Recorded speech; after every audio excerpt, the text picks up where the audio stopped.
देवानंद जी महाराज, कौन क्या ये मैं नहीं कह रहा हूं, सब के सब हम किनकी परंपरा में, स्वामी अखंडानंद जी महाराज, सब तो ब्रह्मानंद सरस्वती जी महाभाग की परंपरा में।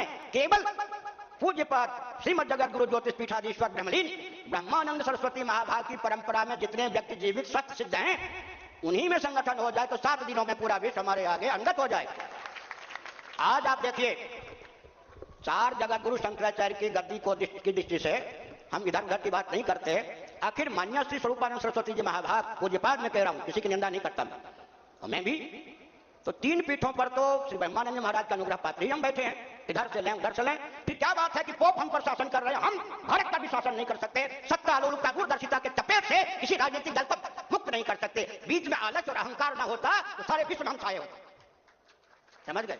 इसलिए अगर आप धर्म संघ को सैद्धांतिक धरातल पर, व्यावहारिक धरातल पर जीवित रखना चाहते हैं या करना चाहते हैं या उसका पुनः गठन करना चाहते हैं, एक संकेत करता हूं, मुंडक आदि उपनिषदों में लिखा गया, शंकराचार्य ने तत्वबोध नामक ग्रंथ में लिखा, क्या लिखा जी, अगर कोई एक ब्रह्मनिष्ठ हो जाता है तो उसके कुल में नाद परंपरा या बिंदु परंपरा की दृष्टि से कोई ब्रह्मविद ना हो, ऐसा नहीं हो सकता। परंपरा चलती है। पूज्य गुरुदेव का संकल्प तो सच्चिदानंद स्वरूप सर्वेश्वर का संकल्प था, वो तिरोहित दिखाई पड़ सकता, विरुद्ध तो हो ही नहीं सकता। उनका सिद्ध संकल्प तो भारत का खंड करेगा, सकल सनातन मान बिंदुओं की रक्षा करेगा। अंत में वैचारिक धरातल पर हमारे पास एक सबसे बड़ा अस्त्र भी बचा हुआ है। इस रॉकेट, कंप्यूटर, एटम, मोबाइल युग में भी न केवल दार्शनिक अपितु वैज्ञानिक और व्यावहारिक धरातल पर भी भोजन, वस्त्र, आवास, शिक्षा, स्वास्थ्य, यातायात, उत्सव, त्योहार, रक्षा, सेवा, न्याय, विवाह आदि सनातन धर्मियों के जितने प्रकल्प हैं, उनके सामने विश्व घुटना टेकने के लिए तैयार है। कुछ गुरुदेव ने हमको पढ़ाते समय आत्म बम पकड़ाया, वैचारिक बम पकड़ाया। पंचदशी में उसका नाम है श्रुति युक्ति अनुभूति। कुछ गुरुदेव ने कहा भविष्य में नास्तिकता का तांडव नृत्य होगा। मेरी बात को गांठ बांध लो, जो भी लिखो, जो भी बोलो, जो भी करो, श्रुति युक्ति अनुभूति में सामंजस्य साधकर। इसी को आजकल की प्रसिद्ध भाषा में मैं कहता हूं, दर्शन, विज्ञान, व्यवहार तीनों में सामंजस्य साधकर बोलिए, लिखिए, पूरा विश्व नतमस्तक होगा। कोई भी तो प्रतिद्वंदी होकर खड़ा नहीं होगा। और सनातन वैदिक सिद्धांत को बौद्धों ने, शुक्ल प्रवर जी, आचार्य जी, अपने शब्दों में गुंफित किया। यही बात उद्धृत करके मैं वचन को विराम देता हूं। तत्व पक्षपातो ही स्वभावो धियम, तत्व पक्षपातो ही स्वभावो धियम। बुद्धि हो या बुद्धि का प्रयोगता जीव हो, सत्य का हमेशा पक्षधर होता है। बुद्धि सत्य का हमेशा पक्षधर होती है।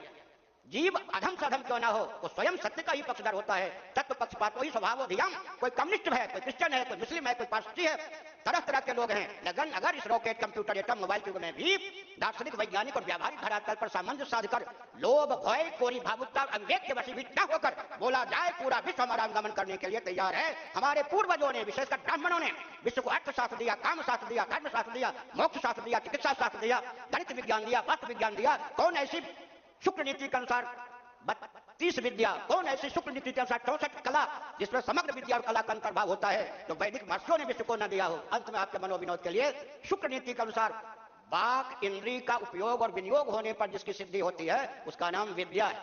मूक व्यक्ति जिनका कृत्यों का संपादन कर सकता है, उसका नाम कला है। पूरे विश्व को 32 विद्या, 64 कला देने वाले आर्य महापुरुष, उनकी परंपरा में हम आप हैं। तो धर्मसंघ का गठन हो, मेरी भूमिका जो होनी चाहिए होगी, लेकिन इस ढंग में किसी व्यक्ति पर नहीं कहता। सद्भाव पूर्वक संवाद के माध्यम से सैद्धांतिक निष्पत्ति और उसके क्रियान्वयन की विधा को क्रियान्वित करें। पूरा विश्व हमको मानने के लिए तैयार है, हम अपने को मानने के लिए तैयार हैं। यानी बिना नायक का, मैं नायक बनने के लिए नहीं आया।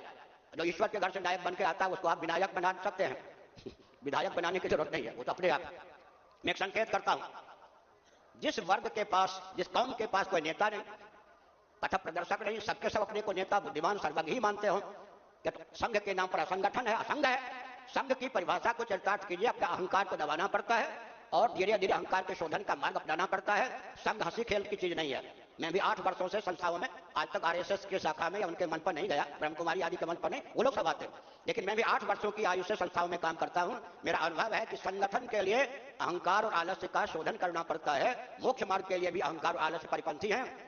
इन दोनों से बचते हुए परस्पर सद्भाव पूर्वक बोधयंत परस्परम कथयंत तमाम नित्य, क्या परस्पर सद्भाव पूर्वक संवाद के माध्यम से सैद्धांतिक निष्पत्ति लेकर उसके क्रियान्वयन का प्रकल्प चलावें। पूरा विश्व आपका है, हमारा है। हो गई सो हो गई, बीती ताई विसार दे, आगे की सुध ले। मेरी लाचारी है, आप आलोचना करना चाहें तो कर सकते हैं। शिविर को छोड़कर कई महानुभावों को समय भी दिया गया होता है। पहले ही मैंने इन महानुभावों से कहा था, कदाचित मान लीजिए 10 बजे से संगोष्ठी होती तो 1 बजे तक मैं बैठ जाता, तो मैं झूठा ना सिद्ध हूं, मेरे सचिव महोदय झूठा ना सिद्ध हो गए। समय का वैसे ही अतिरेक हो गया है। मैं अहंकार के कारण नहीं, परिस्थिति के कारण यहाँ से जाने के लिए उत्सुक हूँ। बुरा मत मानिएगा, यहाँ का कार्यक्रम चलता रहे, मेरे जाने का कुप्रभाव कार्यक्रम पर न बने। आप हमारे लाडले प्यारे हैं, अगर आप अपने को हमसे श्रेष्ठ मानते हैं तो भगवत तत्व मानकर आपको श्रेष्ठ भी मान सकते हैं। यदि आपके हृदय में संस्था को चलाने की विधा है, दो व्यक्ति का संग ही पूरे क्रांति, स्वस्थ क्रांति के लिए पर्याप्त है। एक और देवर्षि नारद, एक और प्रहलाद, हिरण्यकश्यपु के शासन तंत्र को छिन्न करने के लिए दो का संग ही पर्याप्त। एक और भृगु जी, एक और पृथु जी, एक और वशिष्ठ जी, दूसरी ओर राम जी, एक और व्यास जी, दूसरी ओर कृष्ण जी या युधिष्ठिर जी, एक और शंकराचार्य जी, दूसरी ओर सुधन्वा जी, एक और नवरत्न, दूसरी ओर विक्रमादित्य जी, एक और चाणक्य और एक और चंद्रगुप्त जी, एक और समर्थ रामदास जी और दूसरी ओर शिवाजी। जितना मैंने नाम लिया, शासन तंत्र के शोधन में ये सब सफल हुए, लेकिन राजतंत्र में, आजकल लोकतंत्र है, इस लोकतांत्रिक युग में दो व्यक्ति भी अगर व्यास गद्दी की ओर से एक और राजगद्दी की ओर से एक ब्राह्मण, एक क्षत्रिय, क्षत्रिय कल्प दो संगठित हो जाएं तो पूरा विश्व हमारा है, कौन रोक सकता है। दो के संगठन में अवरोध ना हो, इसका ध्यान रखिए। हर हर महादेव।